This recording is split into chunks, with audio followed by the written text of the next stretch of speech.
அன்பு தமிழ் நெஞ்சங்களே, அருமை மாணவ செல்வங்களே, அனைவருக்கும் இனிய வணக்கம். இந்த வகுப்பை உங்களுக்கு வழங்குவது முனைவர் பச்சையப்பன்.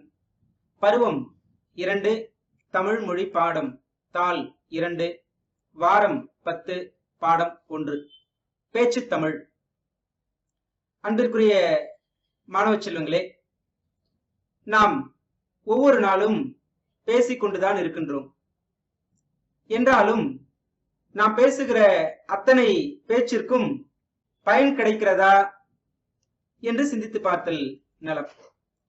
இன்றைக்கு பயன்படுகிற தமிழாக பேச்சு தமிழ் தொழில் ரீதியாகவும் மிகச்சிறந்த பயனை கொடுக்கிற நிலையில் அது உரு எடுத்திருக்கிறது.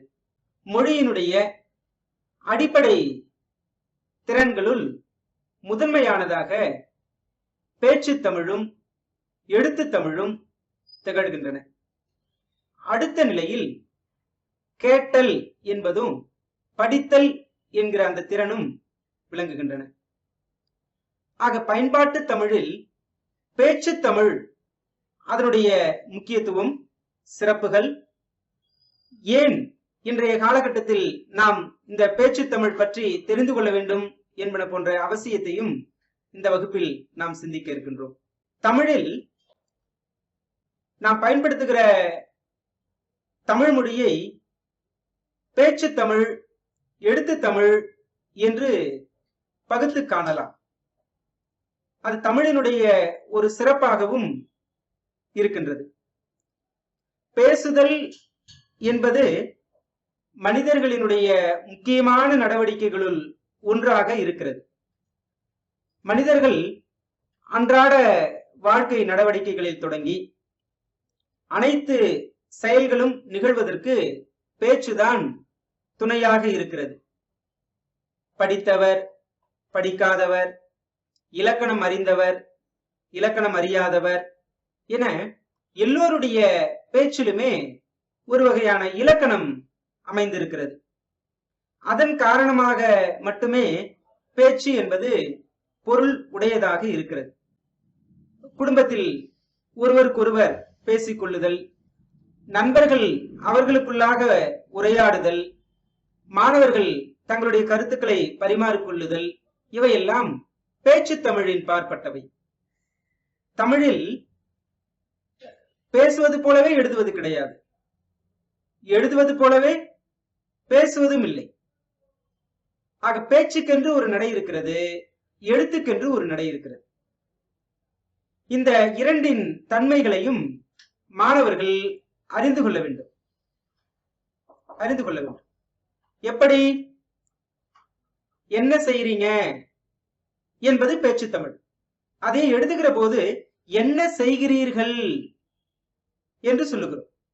ஆக இந்த பேச்சு தமிழ், எழுத்து தமிழ் என்கிற இரண்டு நிலையில் இந்த பேச்சு தமிழ் என்பது பற்றி நாம் ஒரு 3 தலைப்புகளில் அறிந்து கொள்ளலாம். அடிப்படையில் பேச்சு 3 நிலையாக நாம் பார்க்கலாம்.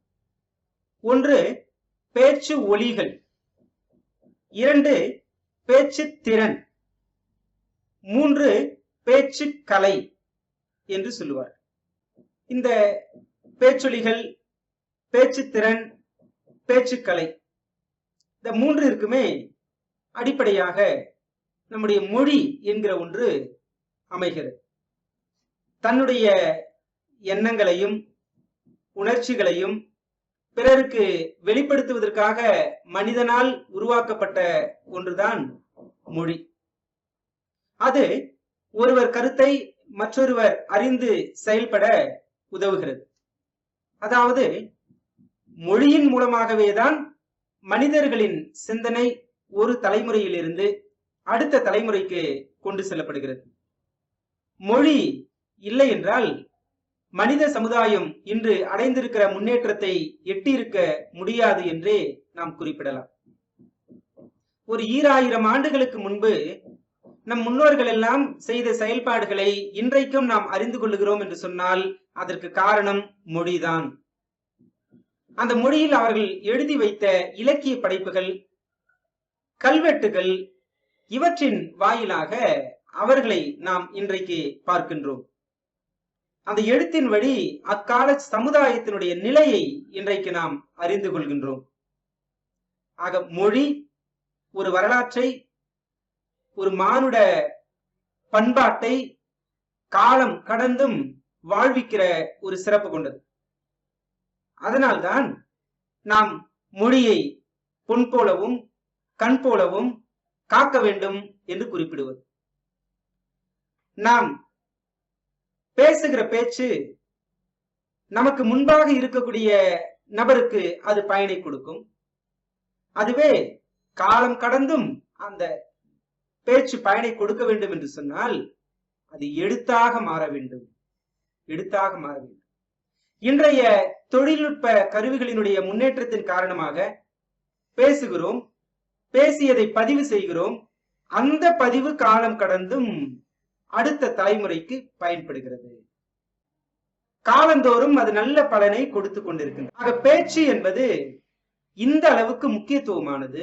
அந்த பேச்சின் ஒரு பதிவாக இருக்கிற, அடிப்படையாக இருக்கிற மொழியானதும் காலத்தை கடந்தும் மானுடத்தை காத்து இயம்புகிற, தொன்மையை காத்து இயம்புகிற அந்த சிறப்பு கொண்டதாகவும் அந்த மொழி இருக்கிறது. இந்த பேச்சை மேலும் ஒரு நிலையில் 3 வகையாக பிரிக்கிறார்கள். பேச்சு மொழி, வட்டார மொழி, கிளை மொழி என்று 3 நிலை. என்ன? பேச்சு மொழி, வட்டார மொழி, கிளை மொழி. இந்த பேச்சு மொழி என்பது பற்றித்தான் இப்போது நாம் சிந்தித்தோம். மொழியின் உயிர் நாடியாக விளங்குவது பேச்சு மொழிதான். பேச்சு மொழி உணர்வுகளை மிக எளிதாக வெளிப்படுத்தும். அது கருத்தை வெளிப்படுத்துவதை மட்டுமே நோக்கமாக கொண்டுள்ளது. பேசப்படும் சொற்கள் மட்டுமின்றி பேசுபவரின் உடல் மொழி மிக சிறந்த பலனை கொடுக்கிறது. ஒலிப்பதில் ஏற்ற இறக்கம் இவையெல்லாம் கூட பேச்சு மொழியினுடைய சிறப்பு கூறுகளாக நாம் பார்க்கின்றோம். வட்டார மொழி. பேச்சு மொழி இடத்திற்கு இடம் மாறுபடும். மனிதர்களினுடைய வாழ்க்கை சூழலுக்கு ஏற்ப, அவர்களின் தொழில் முறைக்கு ஏற்ப அந்த மொழியானது சற்று மாற்றத்திற்கு உட்பட்டு வெளிப்படும். இவ்வாறு மாறுபடுகிற ஒரே மொழியின் வெவ்வேறு வடிவங்களை வட்டார மொழி என்று குறிப்பிடுவார்கள். ஒரே மொழியின் வெவ்வேறு வடிவங்களை வட்டார மொழி என்று குறிப்பிடுகிறோம். கிளை மொழி. ஒரு மொழியை பேசும் மக்கள் வெவ்வேறு இடங்களில் வாழ்வது உண்டு. வாழும் இடத்தின் நில அமைப்பிற்கு ஏற்றாற்போல் அவர்கள் பேசும் மொழியில் சிறிது சிறிதாக மாற்றங்கள் ஏற்படுவது இயல்புதான். இம்மாற்றங்கள் மிகுதியாகி புதிய மொழியாகவும் பிரியும். அவ்வாறு உருவாகிற புதிய மொழியைத்தான் கிளை மொழி என்று நாம் குறிப்பிடுகின்றோம். தமிழ் என்கிற மூல மொழியிலிருந்து இவ்வாறு கிளைத்து எழுந்த மொழிகளாகத்தான் நாம் தெலுங்கு, மலையாளம், கன்னடம் என்கிற மொழிகளை எல்லாம் பார்க்கின்றோம். அன்பிற்குரிய மாணவ செல்வங்களே, பேச்சு தமிழ் என்பதில் பேச்சு என்பது பற்றிய மிக சுருக்கமான ஒரு செய்தியை இந்த வகுப்பில் நாம் தெரிந்து கொண்டோம். தொடர்ந்து இது தொடர்பான விரிவான செய்திகளை வரக்கூடிய அடுத்த வகுப்பில் பார்க்க இருக்கின்றோம் என்று சொல்லி இந்த அளவில் இந்த வகுப்பை நிறைவு செய்கிறேன். அனைவருக்கும் வாழ்த்துக்கள். நன்றி. வாழ்க வளமுடன்.